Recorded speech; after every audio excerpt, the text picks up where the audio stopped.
United States presidents who do not know Jesse Jackson. Yesterday, I listened for several hours of 3 United States presidents who do not know Jesse Jackson. He maintained a tense relationship with the political order, not because the presidents were white or black, but the demands of our message, the demands of speaking for the least of these, those who were disinherited, the damned, the dispossessed, the disrespected, demanded not Democratic or Republican solutions, but demanded a consistent prophetic voice that at no point in time ever sold us out as a people. And it speaks volumes about who the Reverend Jesse Jackson was. 3 United States presidents. Well, there you have it. Good morning and welcome to Black Press USA's morning show. This is where we bring you the headlines and the culture.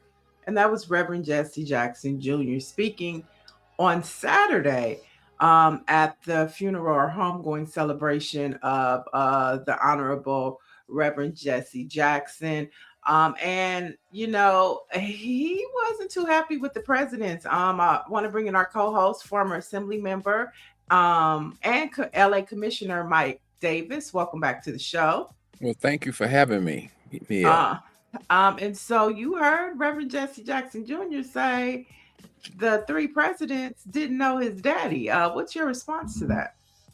Well, I mean, it would be difficult to argue with someone's son who was with them day and night in terms of their own interpretation of us knowing him. So he has his own definition, his own experiences with his father, and perhaps none of us know his father as much as he did.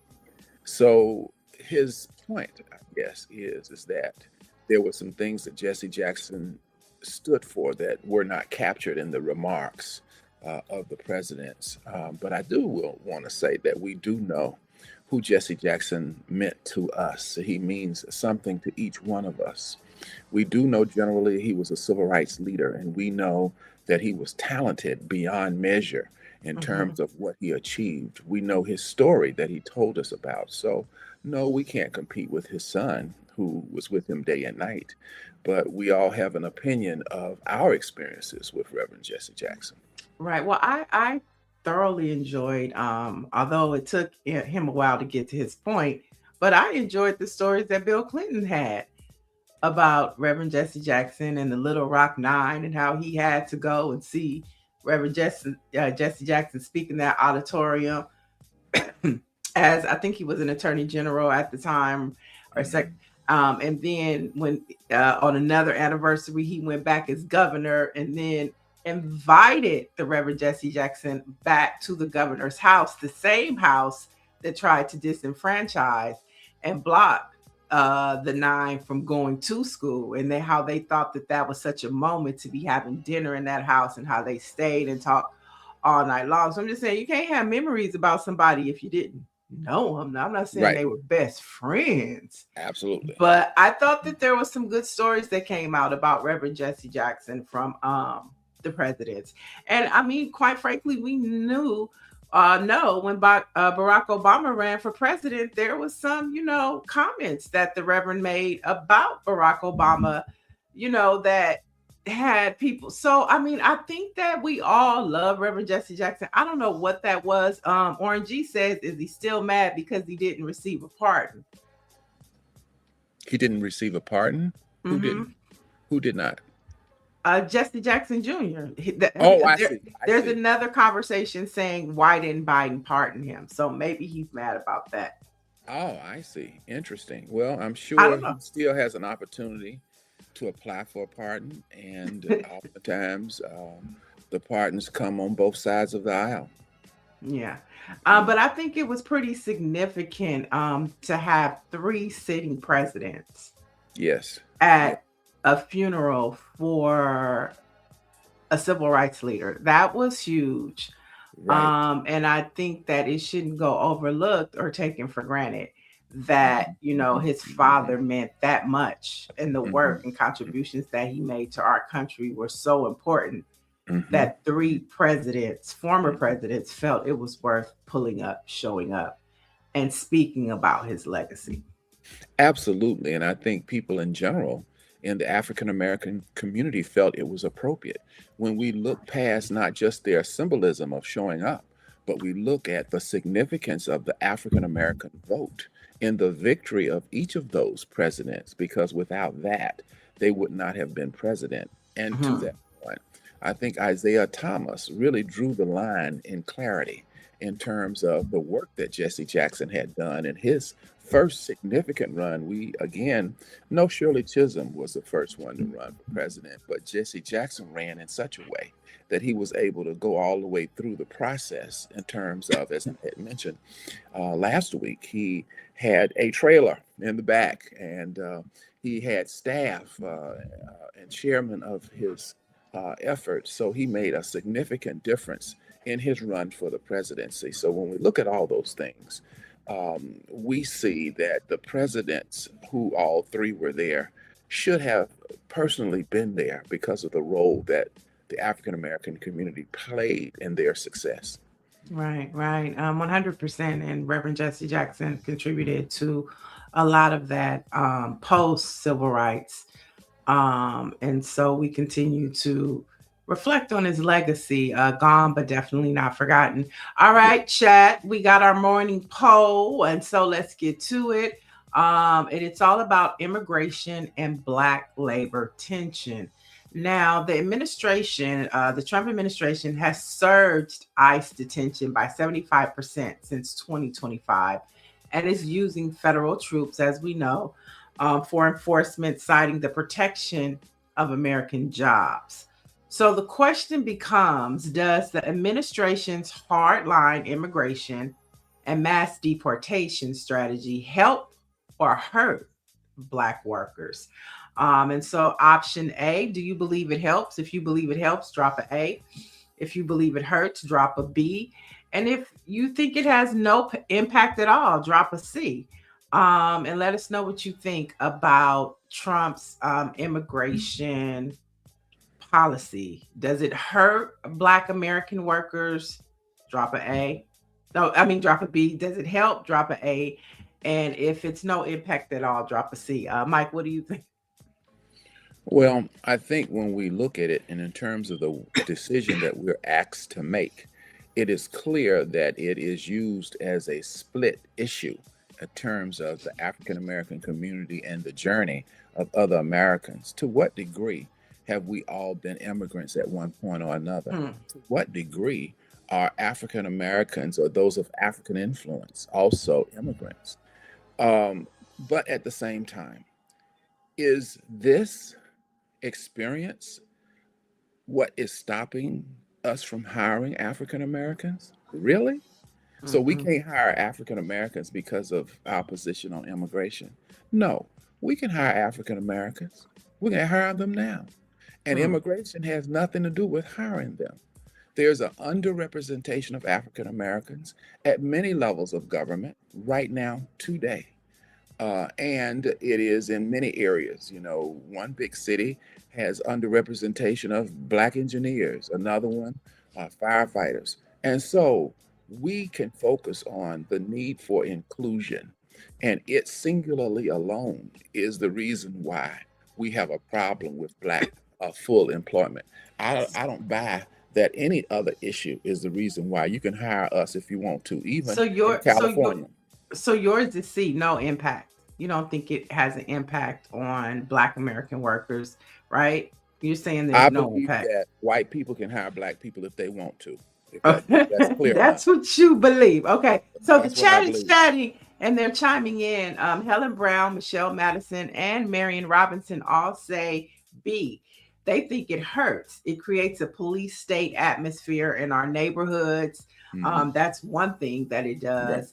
Right. And so they say it hurts. You know, Trump's immigration, it hurts Black American workers. And so there you have it. But keep chiming in, folks, and let us know if you think Trump's immigration policies help or hurt the Black American workers. Drop an A if you think. Well, Orange G says it's both A and B. It helps because some employers don't want to hire Black people, and it also hurts because white people want cheap labor. So I guess it depends on what white folk you go to. Those are good points to be made in this discussion. And so you guys can keep chiming in on that question. We'd love to hear your thoughts. But let's jump into some headlines where one of our Black press affiliates, the Black Virginia News, is reporting on redistricting, a firestorm that's happening in Virginia as the Virginia Legislative Black Caucus has condemned the GOP-aligned mailer that used imagery of the KKK and Jim Crow to target Black voters regarding a redistricting matter. And so here you have GOP. Are they reading the room and understanding that we have moved past Jim Crow? Or are they letting us know that this is where we are right now? Mike? Unfortunately, racism is inextricably tied to the African American experience in particular, but the American experience in general. And as I just stated, in terms of the ability to hire who you wish to hire, has nothing to do with immigration or any other subject you might want to bring up. Why is there a lack of hiring us? It has nothing to do with anything but a decision to be made. And so I feel that very same way as it relates to this issue as well. Yeah, I just, it seems like we're going backwards. And I think this is why Black history is so important, because if you don't know history, you won't know where they're trying to take us, right? It's important that you know about slavery. It's important that you know about Reconstruction. It's important that you know about the Black codes. It's important that you know about Jim Crow, because right, if you don't know and you get that mailer in the mail, it's going to be foreign to you. Right. You have to know these things. And that's why when we look at what's happening and we coming upon this 250th anniversary, all of the things that I just mentioned are a part of that history. And so as we look at what the Trump administration is trying to paint moving into the celebration, it's critical and it is important that Black media jump into the conversation of 250 years. And this right here is a part of that history, whether, you know what I'm saying? And they might be using it to scare people, but we need to be talking about how this is a part of how white folks embed systemic racism in this country and why we have a lot of the problems that we have. And talk about it from that bird's eye view. Not that it's just insensitive and it's disrespectful, but how it plays a role into how some of these systems and these unfair practices in our country stem from that type of ideology. Well, I agree that the Black press is a saving grace in terms of telling our story, and we must continue to tell it because we've not arrived at the level of equity that we would like to achieve. And in terms of diversity and inclusion, there still is a lot of work to be done. And so the Black press tells our story. And while we appreciate progress that has been made, we still have not come to the point where we are capable of making sure that the dream reaches more American citizens. And this is our overwhelming quest. This is our desire for those of us in government and those of us who are working in the public interest to make sure that there's accessibility to the benefits of being American citizens in every way. So that's what I believe. Right. And even going back to talking about our poll and about if these immigration policies affect Black workers. Let's not forget that the Joint Center for Political and Economic Studies, they released that State of the Dream report warning that the Black recession is looming because of a 7.5 unemployment rate. So when we talk about Trump's immigration policies, I mean that unemployment rate 7.5 has nothing to do with immigrants. It has something to do directly with the Trump administration pulling federal jobs. It has something directly to do with the erasure of DEI. And so immigration has nothing to do with what the Trump Absolutely. administration has done to slash Black jobs in this country. I could not agree more. And I think you're absolutely correct to bring up that poignant point of the other things that have been done in addition to the masquerade around this whole issue of immigration. The laying off of federal workers had nothing to do with immigration because those people who were laid off were from America. And so that was a part of the effort that the administration engaged in. Let's talk something about something and you're familiar with because you are a professor at what college is it again? California State University, Long Beach. Yeah. So this one has to do something with high school students, but it's still relative. A new national survey of nearly 200,000 students find that fewer than 4 in 10 Black students say their school feels safe. And this is compared to more than half of white students. And while about 1 in 5 students overall worry about school safety, that number rises to about 1 in 4 for Black students. So researchers say the worries often stem from exposure to violence, concerns about weapons, and unequal discipline practices. So not only are we losing our jobs, but our young Black kids don't feel safe in school. We find that the universities are a microscopic perspective of what's going on in the larger society. The racism we experience in the larger society also exists on the campus, Right. particularly as we related to African American males and their potential to achieve successfully and the way that they were treated in walking across campus. All these issues that we see and experience in the general society, unfortunately, some of those exist on the campus. And one might argue that this is where they learn it. This is where they practice it on those particular campuses. So while we fought to get what we got, we lost what we had when we look at the various choices of schools that minority students had to go to. And I also want to point out too that this poll was conducted by a network of Black publishers known as Word and Black. And so when we talk about telling our stories, it's important that polling, when we do data polling, that we poll Black folks, because we know traditionally when we look at the Gallup poll or we Yes. see this NBC partnering with the PWI college, that the number of Black people that are polled is low. And so you really don't get an assessment of how Black folks are really feeling. But this poll that we just talked about with Black students and over 200,000 students were surveyed, we know that the highest percentage is people of color.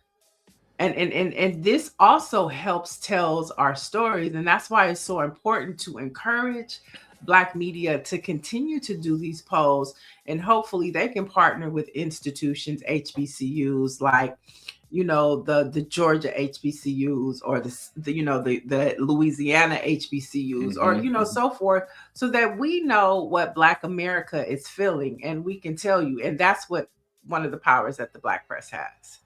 Absolutely. And I agree. Data is so important to inform us on the decisions we need to make to improve the quality of life for our residents, particularly in the African American community, since many times we feel that there has been a lack of our voice and that we have not been included in some of these decisions that have been made because, as you have stated, we were not a part of those who have been polled. So the Black press has a critically important role in helping us solve society's problems. Yeah, so shout out to Word and Black and all those Black publishers, and we will continue to amplify this important data that you have for America at large. Let's head to Mississippi, where the NAACP has issued an urgent demand to the Mississippi Department of Environmental Quality to reschedule a public hearing set for today as Mississippians head to the polls to vote. Okay. So the hearing concerns a gas-fired permit for Elon Musk and his data center. So the conflict is the hearing is scheduled during the federal primary happening today. It's 3 hours away from affecting, the polling and people. So having people to decide, do I go to the hearing for my health in this data system, or do I go vote in my best interest? So this is being framed as a textbook example of environmental racism and a deliberate attempt to force Black residents to choose between their rights to vote and their right to clean air, putting them in a pickle. That's correct. Absolutely. And unfortunately, our decision is going to have to be to vote. Oh, absolutely. So not have clean air. Well, we should have clean air, but we don't want to miss our right to vote and to weigh in. But can't you do both? Can't we do both? Can we set a plan? Both, fine. Can we set a plan today? Go to the meeting. We can, but just to pose the problem as it's discussed about the decision made to do both activities at the same time. And if there are some people who would get lost in the shuffle, then we want to comment on, if given a choice, how do we prioritize it? Right. Well, I want to ask a question to Mike, because see, y'all, and I'm saying the NAACP, I'm not currently a member, sure. But that was the role that the NAACP, more than just like writing the letter, the NAACP used to come up with strategy, right, to be more prepared for situations like this. This piece of legislation isn't something that just came out of nowhere. It was something that they were aware of, right? This move. So, is the NAACP more than, sounding the alarm? Are there strategies in the same way that they used the strategy for the Montgomery bus boycott with, Rosa Parks? Are there strategies? Are you all still coming up with strategies to help our communities in circumstances like this, right? Where they have to make a decision about, whether it's, okay, we're going to take this bus load in the morning to go to to vote, and, and then another bus load to go, and then we're going to switch it up, like something. I don't know what that really looks like, but there was a job that ended up more than just writing a letter. And, what are you all doing to help us in this moment in a meaningful way? I think that decision-making is critically important. And on an everyday basis, we have to make decisions. And as you have suggested, strategy is also critically important. You mentioned the Montgomery bus boycott. There was such brilliant strategy there.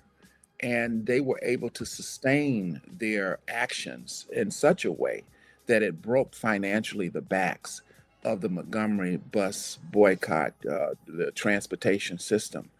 My point is that we can never forget to dedicate our time towards exploring and implementing strategy in decision making. Every day we have to make decisions, and we need to focus on decision making. So yes, you're absolutely right. The NAACP used to do it. We still do it. I see it, if we had a choice between the two, as sad as it is, I know Niel pointed it out to me, but that our right to vote is our top priority. But see, I think we can walk and chew gum at the same time. Yeah. And I don't think that it's just so. I think that the NAACP is doing its part by raising the alarm at what they're trying to do in Mississippi. But I think like the Black church has a role to play. She talked about, buses, souls to the polls. And so it's not just a effort. I think the NAACP is doing its job. But I think that even with the Montgomery boycott, it wasn't just the NAACP. You know what I'm saying? It took other organizations as well to do a job. So maybe it's the NAACP's job to raise the alarm on a national level, but maybe it's the Southern Law of Poverty that's supposed to do something too. Maybe it's the Black church that's supposed to make sure that you have, an opportunity to vote, and then we'll take you over to the hearing.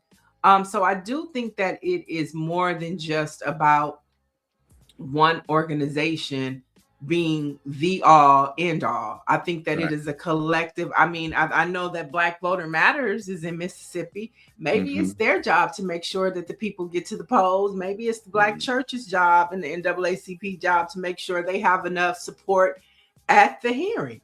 You know what I'm saying? So I do think that as a not a monolithic, group of people, that we all have to figure out how to do this for our people collectively. And Michelle, and the role of the NAACP has not changed. We still are committed to decision making and strategy, as has been mentioned. And today you can count on the NAACP, and often there are disagreements within the organization, but we're still on the line, marching to make sure strategy is implemented in the best interest of policy in this country in general, and particularly to make sure that those African Americans and other people of color are included in American society and do get to experience the American dream. That is our role, and we cannot abandon that role. And, by the way, this is my little NAACP plaque. Okay. Yeah, I want you to see, we have to dedicate ourselves. It used to be a time when the churches and the pastors would ask members of the church to consider joining the NAACP in our respective areas. And we still need to do that. We still need to be affiliated with the decisions we need to make to fight for equity, to fight for justice in our communities. 100%. And as we talk about the midterms, there are elections today happening in Mississippi for the Senate and the House, and they're saying race to watch is District 2. And then also in Georgia, there's a special election where at least 22 candidates are running for their chance to replace former Rep. Marjorie Taylor Greene, who was once, of course, as we know, a close ally to Trump in the deep red district. So it is a red district, but those are the two elections to watch as we continue to monitor the midterm elections. And we know what's at stake, and it is semi-control, or to either get back semi-control of this country, or to continue to let the Republicans and MAGA and the Trump clan run amok. That is what's on the table for this midterm election. So if you're in Georgia, if you're in Mississippi, know your polling plan, and also tell somebody, make sure that your family members are voting. Remind your family members, remind your neighbors, if you're at work, remind your co-workers, let them know what's at stake. And that it's time to vote. Michelle Madison says back in the 90s, Reverend Dr. Benjamin Chavis formed a summit that included several organizations. It was an effort to make mutual decisions with collective empowerment. Back in the day, we had some leaders that really understood the importance of, the times at hand. Those issues back in the 90s were different from those of today, but we all understood that it was important that we participate civically. And so hopefully we can do that today in Georgia and Mississippi. Sure. Okay, and let's talk about the One Big Beautiful Bill Act. The One Big Beautiful Bill has officially introduced an 80-hour per month work requirement for Medicaid recipients. So analysts from the CBC Foundation warn that Black Americans who are disproportionately represented in the low-wage service jobs with unstable hours are the highest risk of losing coverage. So once again, the Trump administration has set a bar that they know that Black folks are going to miss. And so now we have, this story on the rise with Black people losing their Medicaid benefits because they don't have this 80-hour per week threshold that this Trump administration has set. Yes, and I think what is an alternative and how, in fact, can we respond to these policies that we think are unjust? To what agency can we go to register our complaints so that we can potentially have some other solutions implemented in this case? Well, what are those agencies? What are those agencies? Like, what They, do you say to somebody that is on the brink of losing their Medicaid because they didn't meet that 80-hour threshold? Where do you send them? Well, that is the question. And even then, as we look at politics, if it's the federal government and Trump is in control of all of it, what difference would it make to complain and file an appeal to the very same system? You know what I'm saying? So it Mhm. becomes hopeless in many regards because he is in charge of the federal system. But it's just unfortunate that we don't have a system that would allow us to file complaints against policies that we feel are unjust, such as this one. So Uh, if you're in, so let's just say we're in California. Let's take the state of California, and this happens to somebody. What agency do they go to? Their county agency, their city agent? Who do they go to complain about this? Is it the city council meeting? Is it the county? Who do you go to? Where do you make this complaint? Is it your state assembly member? Is it mhm, your state senator? Who mhm. would you go to have some type of recourse if your benefits are snatched because you didn't work an 80-hour week, not because you didn't want to, because you couldn't find the work? Right. Um, Medicaid, is it Medicaid or Medicare? It is Medicaid. Uh-huh. So we would go to whatever level of government that administers the program. But my point is that if it's the federal level of government, it still really does not give us the kind of objective review that will allow us to have some fairness in a new decision if in fact it's all influenced by Trump. There are many cases where, it's almost similar to filing it before the Supreme Court, and we know that the Supreme Court is over uh, influenced by conservative Republicans. And so, even though Mhm. we can go to the Supreme Court and file it, it's fruitless in many Right. regards. And we feel the same way administratively as we feel judicially in Mhm. terms of an alternative as to where to go. What we could do, and usually what happens in these cases, is we file a lawsuit and we go to court. And again, when we go to court, we're ultimately dealing with the Supreme Court, all of whom have been influenced primarily from a conservative perspective with the Republicans who've appointed the majority of them. And Mhm. we just have to continue to fight. I mean, this has been the legacy that we have had in seeking justice. We've had to continue to fight. We see a seesaw between public policy on affirmative action or them feeling that something that has increased inclusion is a so-called preferential treatment. And you keep on until, unfortunately, we have an opportunity to fight uh, again. But, as long as the Republicans are in charge, it doesn't give us a fair hearing. So we keep fighting until the complexion of the body changes. I don't know. We talked about expanding the Supreme Court, putting more people on it, which would give us perhaps an opportunity for more fairness than we currently have. Uh, that is something that never really was seriously pursued, but it was talked about. But again, if we look at history, we keep fighting until we have an opportunity. All of the gains made in the civil rights movement were different than the Jim Crow that preceded it. And so we kept fighting, we kept fighting. So now we see a reverse of all of Mhm. those affirmative action gains that we made from civil rights, the Civil Rights Act of 1964. And then Congress, even in 1987, implemented a civil rights law that compelled governments to follow federal law if they receive any federal money in any place within that organization. So again, it is a consistent fight until such time you can see hope that there could be a fresh decision, and we have no other Right. option but to do it. Right. So, Miss Lady, 3094 says, so there is no solution to what you're saying. It's just, we got to keep fighting till we win. Right, but in there the is sense no that you're right. solution. We go to the Supreme Court for a decision, and it's a conservative court. We Mhm. assume that it's going to be a conservative decision that's not going to hear us. Now, every once in a while we'll get, as you have seen in some of the Supreme Court decisions, they will overturn on occasion something that Trump has done. But more Mhm. likely than not, they're going to agree 99% with it. But there may be a chance that they feel is so egregious that they will take that 1% and disagree.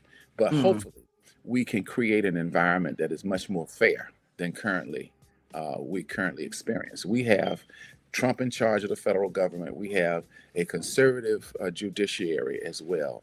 And so then we have a legislative branch that also is majority Republican. So And the three levels Supreme of Court, yeah. all of which are influenced overwhelmingly by the conservative influence in this country. So where does So, that leave so us? that leaves us in, on state levels to where you have progressive or blue Yeah. states that can kind of, Yes. have some type of recourse or alternative to what is happening on a federal level. It's so Sure. amazing how things have flipped. During Right. civil rights times, we needed the federal government to supersede the states because the Sure. states were disenfranchising us. Now it's the reverse. You need to Mhm, have strong states to go mhm, against what the federal government is doing mm, to us, mhm, which is mhm, mhm, mhm, wild. mhm, But we talked a mhm. little bit about the 250th anniversary. And this year, part of American history is the first presidential library by a Black president. And so George W. Bush has been invited to the opening of the Obama Presidential Center.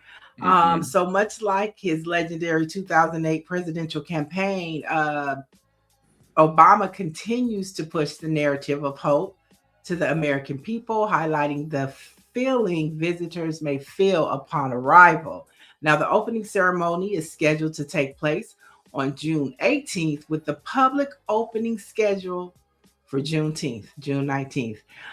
People reported that the guest list included former President George W. Bush, but not President Donald Trump. Hmm. And so So, this is the list of Obama in terms of who he has put on the list. Okay. yeah, and Trump isn't on the list, of course. All right. But I think that this was strategically done. There's no coincidence that, the Obamas decided to do this on Juneteenth. Yes. And the historical context of what that day means to Black folks. And the Jubilee celebration that I think we all will feel, Hmm. because this is just not your ordinary presidential library. This is the Hmm. library of the first Black president, you know what I'm Yes. saying, on the Absolutely. south side of Chicago. Okay. Yes. And Absolutely. so people will come far and near. Sure. And I think that it is going to trump whatever Donald Trump has planned for July 4th. Okay. That Hmm. mass uh display of just stupidness that he has planned with that wrestling match on the lawn of the White House, which is just totally ridiculous. But when you think about what he has planned for the 4th of July and what Obama has planned for Juneteenth as we celebrate 250 years, I mean, thank God for a little balance. Yes. Absolutely. And I'm reminded of the audacity of hope. And I'm reminded of keep hope alive. Mm, Hope is the connecting value between both leaderships of Jesse Jackson's run in the Democratic Party and Obama's win. And again, this is something that Isaiah Thomas brought up, is that all of the work that Jesse did, even though he did not win, drew the line to allow us to experience what it was that brought the two efforts together. And it right. was hope. It was hope. It was the It was audacity hope. of hope. And it was keeping hope alive. And we That's right. kept it alive until such time that the audacity of hope came to the table. Mm, mm. which was a sermon written by Jeremiah Wright. Obama tells the story of how that book was inspired by a sermon, because the Obamas attended Reverend Jeremiah Wright's church. Yes. And so that book, The Audacity of Hope, was inspired by a sermon by the Reverend Jeremiah Wright. And I think it's important that we remember these people, especially when you think about how, Reverend Jeremiah Wright wasn't invited to the White House, and neither was the Honorable Louis Farrakhan, because of their controversial approach to speaking to times such as this. But then you look at somebody like a Steve Bannon, and you look at like members of the KKK that have open access to the White House now. And there's no judgment. There's no critical race theory thinking about letting those Klansmen in the White House, those white supremacists in the White House. But you have people, Black folks, that were really speaking to the times and truth to power and for Black empowerment. And Obama had to distance himself from these people, for protocol purposes and to keep them out. But then you got this white Klansman in the office now, and he's able to let anybody into the White House and it goes unchecked. It's just unbelievable. That's a great point. And there's truly a difference in terms of values and what people are judged by. On one hand, Barack could not allow himself to surround himself with that kind of controversy, and on the other hand, it's celebrated by Trump. Right. I wonder, in hindsight, though, I hope as the years go that we'll really get to think, feel, and see some of the things that Obama says that he might have done differently in hindsight when he looks back. Because a lot of times when you're in it, you can't see that far. But now in hindsight, and you look at the state of our nation now and what's acceptable and what might have been afraid, what they might have been afraid to do, in hindsight, does he regret some things? Sure. I can't wait to where he gets past the library and he's able to have those transparent conversations like, maybe I should have painted the green room black. Maybe I should have painted the red room red, black, and green.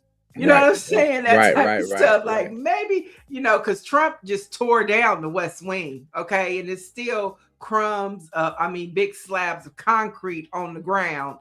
So I can't wait till he gets to that moment to where he doesn't care and he can be a lot more transparent and give us some hindsight stuff. And it also reminds us that there is two standards, two sets of rules for the same people depending upon their experience.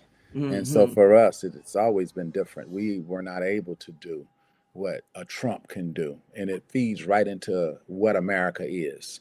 Right, 100%. Let's lighten things up and let's head to Georgia, where there is an election today. I don't think everybody needs to vote because it's a special election for Marjorie Taylor Greene's seat. But nevertheless, if you're in her district, make sure you head to the polls and you vote.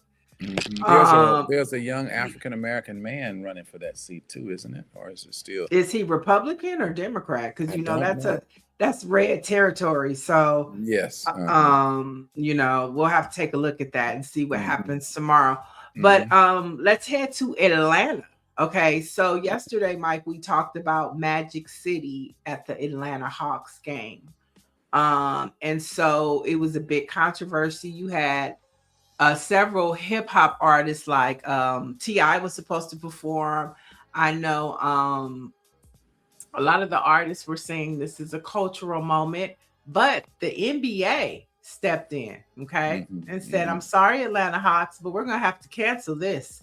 So the NBA has canceled the Atlanta Hawks plans for a celebration of the city's Magic City Strip Club, saying that it was responding to concerns from many across the league. Now, the event was supposed to happen on March 16th during a game against the Orlando Magic. Get it? Orlando Magic, Magic City. But they did say that there will be no strippers, but it was just a celebration of such a cultural institution as it relates to hip hop. Now, we're not saying that Magic City is a institution, but it is a cultural Black institution. When you think of the 90s hip hop, when you think of just a time in the 90s. And so I think that's what they were trying to celebrate, but I guess the masses wasn't feeling it. I mean, what are your thoughts about this? Well, it is in fact an institution, but here comes Your a club is an choice. institution. Magic City is. Magic It City, yeah. is. Okay. But here's the I agree. question. Is it appropriate for what we're doing? Do we know what the environment is that we are trying to advance this? And as we talked about decision making on this very show, what kind of decision are we making? Did we know that Georgia and other states are a part of what we call the Bible Belt? And if you knew that, are you surprised that you got this kind of reaction when you knew that this was the Bible Belt? I haven't So heard the speaking, Bible Belt in a while. oh, well, that's where we are. That's the Bible Belt. So now you get this response and rebuff. Why are you surprised? It has a lot to do with decision making. And from the very beginning, had we been reminded, speaking of strategy, had we been reminded of where we were, would we have even tried to implement such a plan in the first place? When we talk about strategy. And so, no, I'm not surprised, and neither should anyone else if they knew where they were. Sometimes we forget where we are. That's true. And I think too, like even you saying that that's a generational conversation, because I'm sure that Jermaine Dupri and T.I. wasn't thinking about no Bible Belt. Well, You know what but I'm you need to saying? think about it, though. You And need they to. wouldn't think about no Bible Belt. Okay. Well, hey, that's what happens in decision making. When you don't think about it, then you get surprised. So Orange G says the Bible Belt in the Deep South is alive and well. We call it plantation Christianity. Right. So but I my mean, I thing think is, that's a no, good point. I think that's a good point. Is that whole concept of the Bible Belt, is that a Black thing? Is that a white thing? Or is that just a faith thing? it is a regional thing in this country in general. The South is seen, Black and or white, as a more conservative area of this country. It is not New York. It is not Los Angeles. Now, I will admit, Atlanta is perhaps the most progressive Southern city in America. However, it still is in the middle of the Bible Belt. So therefore, all these things in decision making are critical. I think we don't spend enough time in decision making, because this is something should have been discussed before we made that decision, right? And so here we are. They don't want it, and we know why they don't. But here's the thing. The Atlanta Hawks was 10 toes down for it. The NBA stepped in. Yeah. And the NBA is not Bible Belt. They're national. They stepped in and said, well, maybe the other Bible Belt states said that's not appropriate. Well, just as you and I just discussed, how can we appeal? People who are part of the Bible Belt know how to appeal. This was not a government issue. It was an NBA issue. And guess what? The governing body of the NBA is the NBA itself. So while we were at the local level in Georgia trying to implement it, they went straight to the governing body, the NBA itself, and called it off. Right? Right. Well, we know where the after party is going to be on the 16th. Right. Have the after party at Magic City. Okay. Right. Have all the players, And now everybody that wants to strategy. celebrate, go to Magic City. That's strategy and decision. Go tip the girls, because they probably would prefer you to come there and be there so they can make their money than be at the basketball game. So I would say that's a better thought out strategy. Well, there you have it. And then let's head to New Orleans, where there's been a lot of controversy about the Essence Fest, about they owe this much money to the city of New Orleans. But nevertheless, the Essence Festival is happening this year. And the first wave of artists for the 2026 Festival of Culture has been announced. So the headliners announced so far is Cardi B. She's going to make her debut. Right. She'll be joined by R&B icons Brandy and Monica. Oh, wonderful. You have Patti LaBelle, Oh, wow. Lotto, and Kehlani. Right. So that's the first rollout of artists that they have. And it's a mixture, there's been a Right. lot of talk and a lot of controversy, especially last year. You had the aunties versus the Gen Zers, and the aunties was like, this is not y'all's festival. I really need y'all to exit the building. And so to have somebody like a Cardi B, be the headliner, and Essence Fest is starting off with Cardi B. It seems like they are beginning to cater to a younger base. And it'll be interesting to know how Gen Xers like myself respond, because Essence Fest started with Gen X. That was the first Essence Fest. And as we got older, we grew with the festival.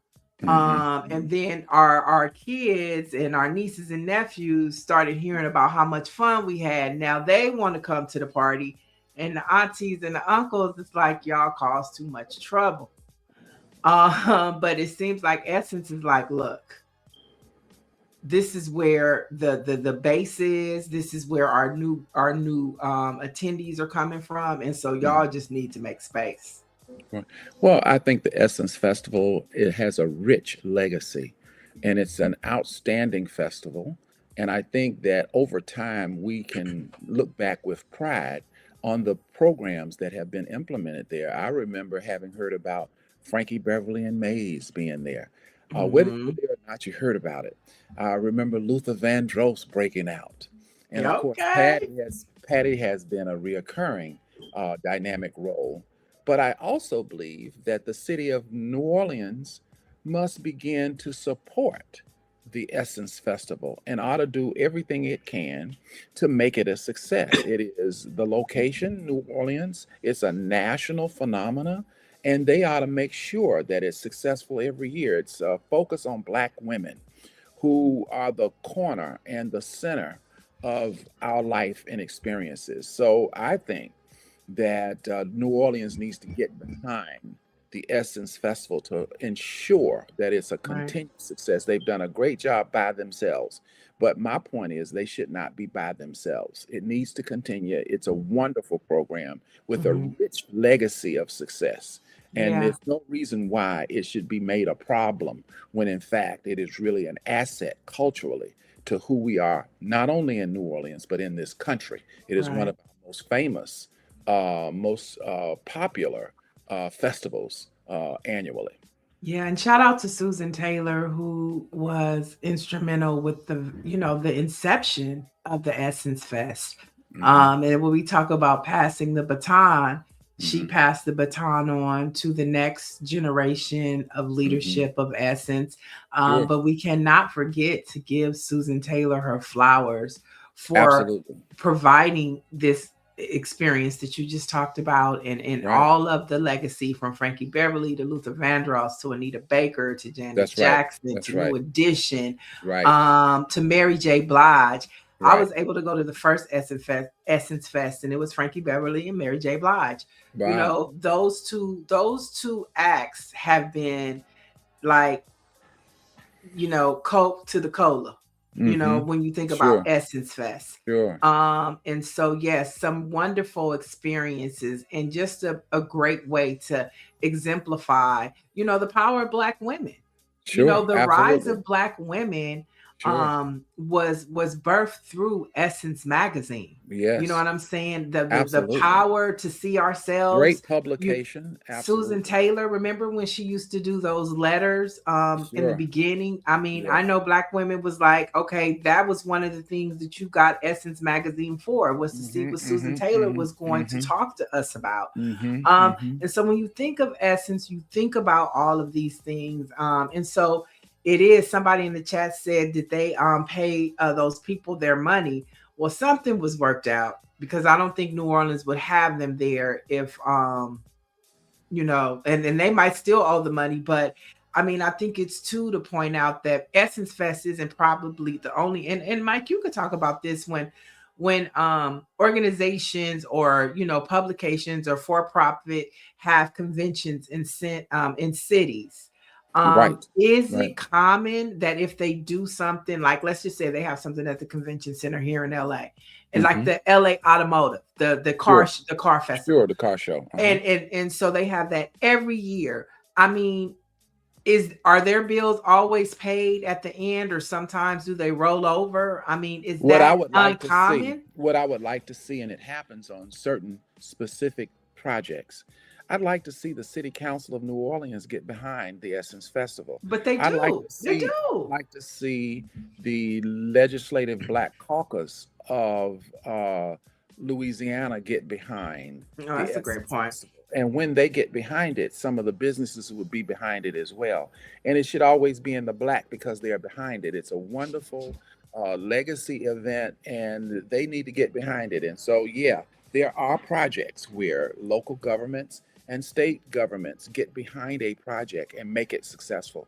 That's what ought to happen here. They have loyally been involved over the years, and there's no reason why they should get into a position after having demonstrated what a successful time this is, that they should not have the support of the area that they are implementing this wonderful dynamic project in New Yeah, Orleans. it's similar to like what you're saying is city council get behind it. It's similar like to what happens here with Taste of Soul, Right. which is a We get huge behind it. city Yeah, festival that's in right. LA, That's right. brought on by our NNPA affiliate, the Los Angeles Sentinel, Danny Bakewell Absolutely. It's a Sr., wonderful 20 years. national event, and it's almost And international. It's almost right, the international. city gets involved, city Yes, council yes. supports it, That's state right. supports it. That's right. It's the And preeminent block party, period. yes, And and it's probably the free. biggest in this country. And it's Uh, all free, and for the yeah, most part, outside of the concerts in right, New Orleans, Essence Fest is pretty much free, right, when you go to the convention center and right, things like that. So, right, yeah, I right. think that that is a great model. And because this year is a midterm election, you can Mm-hmm. expect to see a lot of candidates, Right. Mm-hmm. I'd you love to see the know. city of New Orleans and the state legislature of Louisiana get behind, particularly the Black Caucus of the legislature, get behind the Essence Festival. It is a wonderful event, and it has survived all these years. No reason why we should allow it to not be successful. Right, right.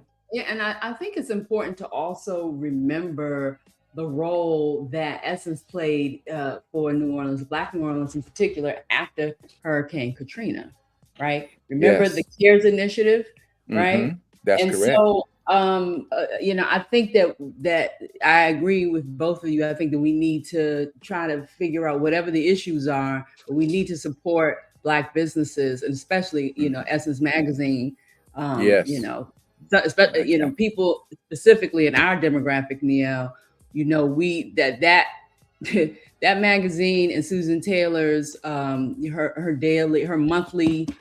I mean, we got that. We started off Right. with that, reading Mhm. that, right?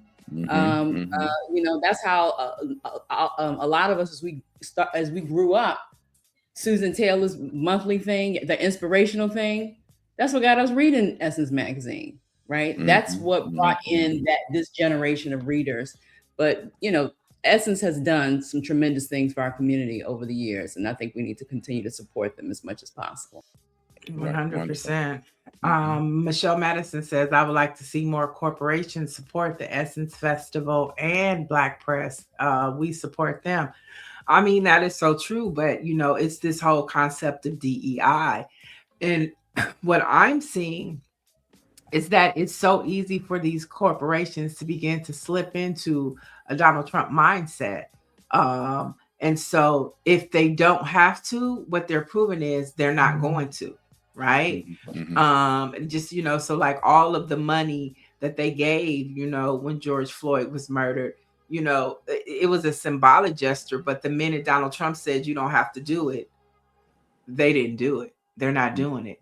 And so it's just so easy. Like yesterday, you saw we did a story on Southwest Airlines testing to see if they're going to clean the entire plane now, or if they're only going to focus when they turn around, like, sometimes they'll go from LA to DC 2 or 3 times. Well, what they're saying is that they're testing to where they're only going to clean first class and premium seats, and then the back of the plane, you might be sitting in somebody's mess, and they're okay with that. They're okay with That's that. crazy. That is crazy. They're okay, but it's like it's so easy for them to not.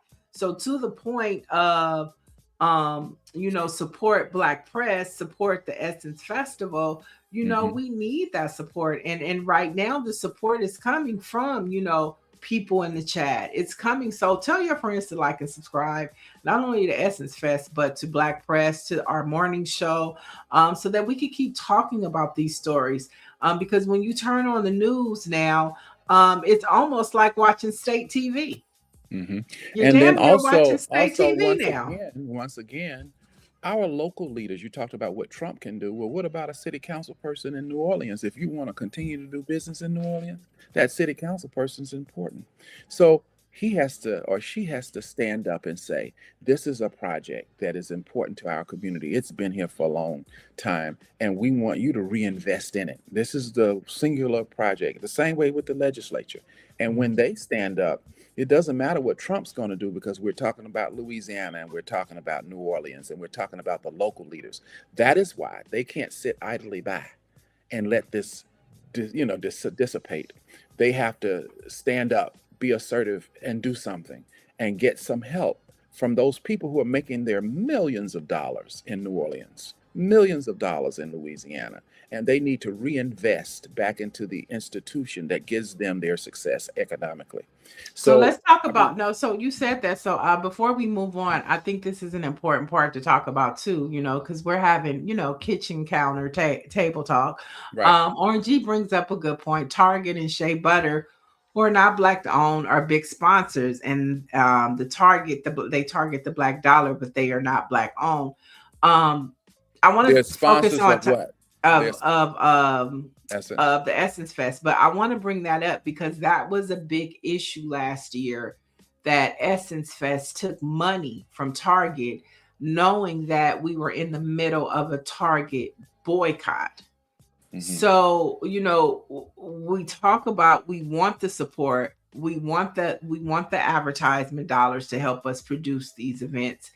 But do you draw the line? If we're saying, if Black folks and Black leadership are saying we're boycotting Target, we're not going to Target, we're not taking their money, and then you have this festival and they offer you this money that you need to be able to produce and to pay for the Patti LaBelle's and the Cardi B's. As a Black community, do we take the money and produce the show for our people, or do we say, hey, we 10 toes down and we're not going to accept your money and we don't want you in our spaces? What is leadership? What is leadership? If these leaders are leading and they don't want us to go to Target, what are they replacing it with?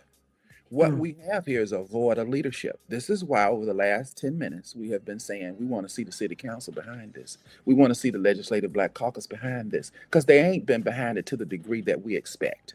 And if they had, then we wouldn't have these problems you're talking about. They would replace Target with another group that they've done the work on to come to get here to pay it. And they have not done that, period. And so what we're saying is we need local leadership to get behind the Essence Festival to make it a success. It's not just you're being the council person or the legislator. It's you're rolling up your sleeves and helping make it be a success. Okay, so we'll continue to talk about the Essence Festival as they continue to roll out what to expect at this year's festival. But in sad news, Bernard Lafayette, civil rights strategist who helped pave the way for the Voting Rights Act, has died at the age of 85. And Martin Luther King Jr. III said that Lafayette was one of the great teachers of the nonviolence movement in our time. So today we acknowledge and remember the life, the legacy, and contributions to the Black experience of Bernard Lafayette. Are you familiar with him? I'm not as familiar with him, but I do respect the work that he did, which was core to the Dr. Martin Luther King philosophy in terms of how we should run and operate the civil rights movement. He wanted to clearly be one of peaceful organizing, And so Mr. Lafayette's work was critically important to that effort. Mm-hmm. And before we get out of here, we have a couple of Black facts. And because it's Women's Month, we decided to focus on women today. So the year is 1913. And on this day, the death of Harriet Tubman happened, of course, known as Moses of her people. She passed away in Auburn, New York, leaving behind a legacy of courage and resistance. So today we say the name of Harriet Tubman, and we remember her. And that's just it. Wow, yes. What great work Harriet Tubman did over her lifetime. And it was, and still is, an inspiration to all of us on how we must be persistent, determined, and most of all, how we have to have courage if we're going to engage in the civil rights and if we're going to fight for justice and freedom. It does not have a shrinking violet to lead. It has to be a courageous leader. And she was that. Right. And she was an abolitionist. And I think that it's important to remember that during that time, she was an abolitionist against slave catching. And when we look at policing in this country now, that's where policing derives from. It derives from slave catching. And so to be an abolitionist is to say no to that type of behavior. So when we hear the terms like police sanctioned violence, state sanctioned violence, federal sanctioned violence, all of that stems from slave catching. And Harriet Tubman was an abolitionist against all of that. So it's something to consider and put into perspective. And last but not least, where are all my Black sisters at? Because they did it for me. I'm not working today. Today is National Day of Rest for Black women. Okay. Now the observance also often aligns with March 10th and encourages Black women to prioritize self-care and rest as a form of resistance against systemic burnout. So I'm going to take today, I'm taking a self-care mental health day. It didn't take much. Now, is there a Black man's National Day of Rest? Have you heard of it, Mike? A Black man's net? I've not heard of a Black man's Day of Rest. Is there? Y'all need one. Y'all need one. Absolutely. Absolutely. Yeah, I don't know of one. Get with the city council, get with the state legislators and the Congress and tell them y'all need one too. If Black women can have a National Day of Rest, you should too. Okay, good. Give it to us for sure. All right. Thanks for joining us again, Mike. And of course, we love having you on. We're going to try and make this a weekly thing because there's a lot to talk about. We definitely want to talk about next week, the California governor's race. I definitely want to take a deep dive in that. Okay. I heard through the grapevine last night that the California Democratic Party is going to do some polling about the election and what people are looking for. And this polling is going to be led by a Black woman here in LA. Oh, wow. And so I think the announcement happens today. Rusty Hicks is making an announcement about it today. So definitely want to talk about that next week. So thank you for joining us. And don't forget, folks, for the latest in Black news, you can head over to blackpressusa.com and we'll talk to you tomorrow morning. Thank you so much.